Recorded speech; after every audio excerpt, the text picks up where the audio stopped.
Hey guys, this video will go over our two-step equations Jamboard. So all of the practice problems, how we are solving for x.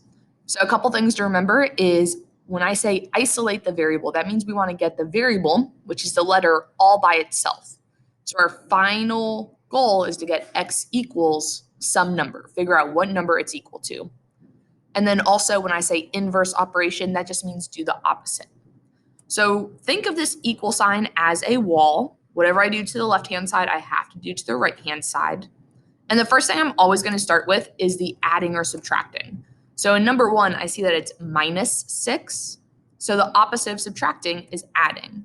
So I'm going to add 6. And because I do it to the left, I have to do it to the right-hand side also to keep the equation balanced.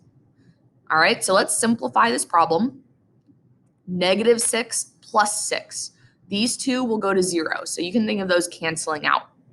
On the right-hand side, 14 plus 6 equals 20. So far, I haven't touched the 5. The 5x is just kind of staying there, so you're just going to drop that down.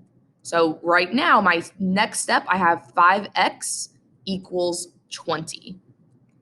You can probably, in your mind, figure out what that x is equal to. 5 times what number will give you 20. But to do it mathematically, we're going to once again use the inverse. This time it's going to be the inverse of the multiply. So 5 times x, we're going to go ahead and divide by 5. Since you do it on the left-hand side, you also have to do it on the right-hand side. So 5 divided by 5, that goes away. That's just equal to 1. On the right-hand side, I have 20 divided by 5, which equals 4. So my final answer, I have an x on the left, I have a 4 on the right. So that's my answer, x equals 4. Remember, if you want to check your answer, you can always plug it back. Right? If you plug it in here at the top and do 5 times 4, that's the answer you got for x, minus 6, that should give you 14. So 5 times 4 is 20. 20 minus 6 is equal to 14. So I know I've done this correctly. It has checked out. All right, number 2, we're going to do the same thing. So remember, think of that equal sign as a wall. I see that on the left-hand side, I have a plus 7. So the opposite of adding is subtracting. So minus 7. Since I do it on the left-hand side, I have to do it on the right-hand side as well. So on the left, plus 7 minus 7, those cancel out. 13 minus 7 gives me 6. Remember that 3x, we haven't touched it yet, so that's just going to drop straight down. So my second line here, I have 3x equals 6. The second inverse operation is always the multiplying one, so 3 times x, I'm going to go ahead and divide by 3. You're always dividing by the number in front of the variable. Going to do the same thing to the right-hand side. So 3 divided by 3, that goes away. I'm left with x equals, that's a good thing, right? My x is isolated, it's by itself. 6 divided by 3 equals 2. So there's my final answer, x equals 2. Once again, if you wanted to check your answer, plug it in up at the top. So plug in 3. For the x, you're going to put in a 2. So 3 times 2 plus 7, that should equal the other side of the equal sign, which equals 13. Which if we multiply it out, 3 times 2 is 6. 6 plus 7 does equal 13. So I know I've done this right because when I plug that into my equation, both sides are equal. All right, next two problems.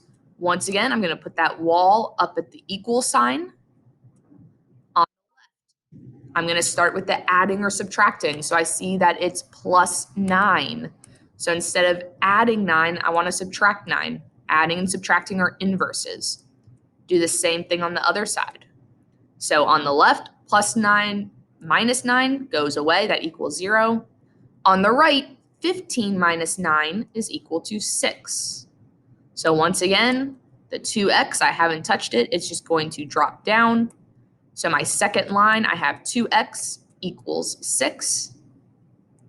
The last inverse you have to do is with the multiplying. So divide by the number in front of the variable. So divide by 2. You've got to do the same thing on the other side. 2 over 2 goes away. I'm left with x equals 6 divided by 2 on the right-hand side, which equals 3. So my answer is x equals 3. And the last example we will do together here, number 4, if I put that wall up at the equal sign, once again, I see that it's broken into a left-hand and a right-hand side. I'm going to first start with the adding or subtracting. So my problem, I see that there's a minus 2.